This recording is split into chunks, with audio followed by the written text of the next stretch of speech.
Mu mbeera eyo tukyagenda mu maaso kakati omukyala amanyiddwa nga Sarah Birete omu ku boogezi oba political commenters be tulina mu ggwanga lino era nga ono munnamateeka omukugu era nga governance and human rights advocate era nga ye executive director of Center for Constitutional Governance CCG olunaku olw'eggulo yakwatibwa.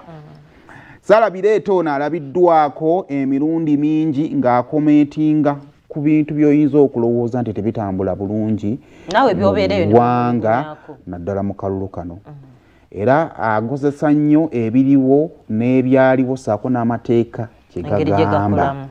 Emabegako awo oluvannyuma lwa bannaffe abakuumaddembe bwe baavaayo ne badda ate ku bantu ne babawewenyula emiggo awo kwali n'omukulembeze w'ekibiina kya NUP we bali mu kibiga ky'eggulu yavaayo n'akuba ebituli mu bannaffe ekisooka ab'ebyokwerinda.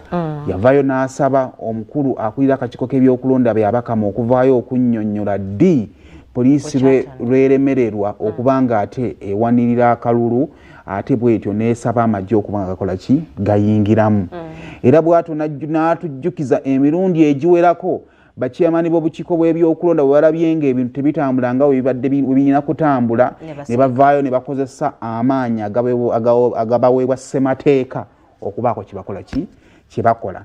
Wabula okusinziira ku Sarah Birete yalabika nga ataali mu mativu n'engeri by'Abakama gyakozesaamu obuyinza omuweebwa constitution era ku ye agamba nti okusinziira ku bye yali yakalabako mu kaseera we yakolera ebigambo ebyo akalulu kano kaali tekakyagwana kugenda mu maaso kaali keetaaga kuyimiriza obudde bwa ssemateeka buggweko pulezidenti agibwe mu buyinza okulonda kuddemu akukwase vice president we tugende mu kulonda okutaliimu na pulezidenti agenda mu maaso. Sigamba nti ebigambo byenkunnyonnyodde bye byamusibizza naye naffe tukyagenda mu maaso okunoonya ebiki ebyamusibizza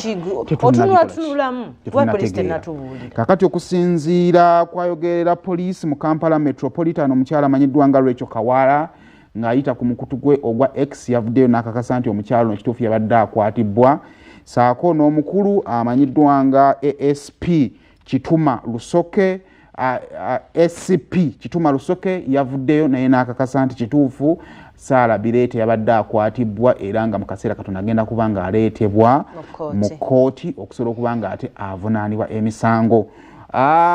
Bwe baagezezzaako okubabuuza ddala kiyinza kuba kiki ekyakwasizza omukyalo ono baatutegeezezza nti okunoonyereza kukyagenda mu maaso naye mu kaseera akatuufu Birete agenda kuba nga asimbibwa ate mu maaso g'omulamuzi okusobola okutebya byonna ebisobola okuba nga bikola ki byamukwasizza. Katunoonye tugezezzaako okugattagatta ku bigambo okwongera okwefumiitiriza kiki ekiyinza okuba nga kyekyaleetedde Birete obuzibu okuba nga olunaku olwaleero yasuze mu nkomyo. Ebimu ku bigambo bya Sarah. Drag the court to explain under what circumstances does he invite the army to torture Ugandans in the day-to-day policing that is his duties in the Constitution? Under what circumstances does he hand over his work to the army? And who is accountable for the violations of the army against Ugandans pretending to be doing law and order work that belongs to the police? Even the few laws that we have, nobody is implementing them. So I don't think that even the campaign for reforms is what we need in this country. Can we first make sure that laws are respected and implemented? If I say that Byabakama and Byakagawa come from the same area, some people would say you are tribalistic. But it's a matter of fact that these people could even be village mates. Maybe they call each other and converse in their language on how to violate and oppress Uganda. NRM is a beneficiary of election violence, and that's why they can't strongly push back against it. They usually have two advantages over their competitors. In addition to incumbency, permanent incumbency, it's money and the tools of violence that they control by using state agencies as part of their campaigns. State institutions are part of the NRM party, like the UPDF, which works like a party militia. Then you have the police that is incapable of discharging their constitutional mandate, together with the weak electoral commission. The police has now taken over matters of keeping law and order in the country, the army, which is the work of the police. And then the police pretends that they invite the army to support them. So the questions that we should seek is, what were the intentions of the framers of our constitution to limit collaboration of the military only on disaster and emergency issues? And is an election one of the two? Is it a disaster? Is it an emergency to have the army all over the place? I've seen dictators being defeated by people. Even before we go into elections, the 50-year dictator in Syria went running when the people decided so, after 50 years. But is it an election? That wasn't No, I'm giving an example that people's determination can end dictatorship. There is no dictator.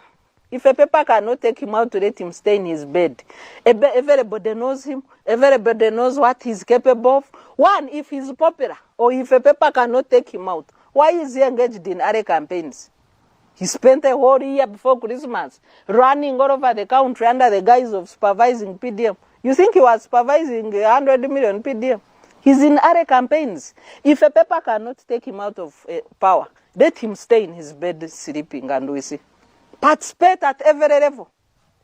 Make sure you are a voter. Vote and protect your vote. Encouraging young people to turn up to vote. A call that I've done, you cannot turn up unless you're registered. So let's use this window to register, verify our details, make sure we are eligible to vote. But also show up and vote. And then protect the vote. Okay, so far. Oye Sara Birete. Wetwogere sawa zino banafa abekwenda beba mulina kyonna kyayinza okubanga yakola tugenda kukirinda ku lunaku. Ate omulamuzi gwe banamusimba maaso g'omulamuzi tuwulire musango ki oguyinza okubanga kugenda okubanga gumuvunaana.